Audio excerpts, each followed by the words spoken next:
এখন আজকে সকালবেলা এসে আমরা যখন দেখি তো প্রত্যেকটা গ্রিলের লকগুলি ভাঙা ছিল। উপর অব্দি উঠে যখন আমরা দেখলাম সবগুলি লকই ভাঙা, তখন আমরা স্টেশনের দ্বারস্থ হয়। কারণ যেহেতু সবগুলি রাস্তা ভাঙা, তো দরজা ভাঙা ছিল আর তালাগুলি ভাঙা ছিল, তো আমরা পুলিশের সাহায্যে প্রবেশ করি। প্রবেশ করে দেখতে পাই যে বিভিন্ন রকমের যে আমাদের স্ট্রং রুমের দরজা, গ্রিল এবং দরজা ওটাও ভেঙেছে, এবং আমাদের সেফ গার্ডের যে একটা হ্যান্ডেল চেষ্টা করেছে ওটাকে করার, এবং এটা ভেঙে দিয়েছে। আপাতত এই অবধি দেখা যাচ্ছে। আর সিসিটিভির যে ফুটেজগুলি এগুলিকে হানি করার চেষ্টা করেছে, কি করে এটাকে উদ্ধার করে দেওয়া যায় সেটা চেষ্টা করা। স্যার, লোকার থেকে কি কিছু নেওয়া হয়েছে?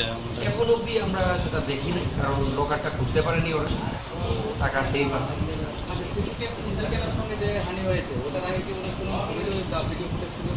এখন আমরা ওটা সেটা উদ্ধার করার চেষ্টা করছি, কারণ ওটাকে মেল ফাংশন করে রেখে দিয়েছি। চেষ্টা করছি ওটা থেকে ডাটা রিট্রিভ করা। পুলিশের ভূমিকা নিয়ে কি বলবেন? এই নিয়ে দুবার আমি যখনই গেলাম ওনারা এসছে, বাকি ইনভেস্টিগেশন কি হয় সেটা তো পুলিশের ব্যাপার।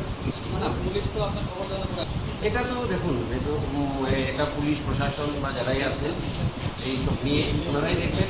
এটাতে বিশেষ আমরা তো পদক্ষেপ নিতেছি, অনেক চুরি তো চুরি ধরা পড়তেছে, যারা ধরতেছি আমরা তারা কোর্টে পাঠাইতেছি। আমবাসা বাজারে একের পর এক চুরি, টহল থাকতেও কি করবেন? আমরা তো মানে দিল্লি ডিউটি করতেছি, আমরা তারপরে যতটুকু পারে গান টান দিয়ে চেষ্টা করতেছি। ব্যাংকের ভিতরে ঢুকিয়া ডাকাতি কি করবেন এই বিষয়ে? আপনারা কোন জায়গায় দুর্বলতা পুলিশের? পুলিশের কোনো দুর্বলতা নাই, মানে পুলিশ তো ডিউটি তার কর্তব্য পালন করতেছে।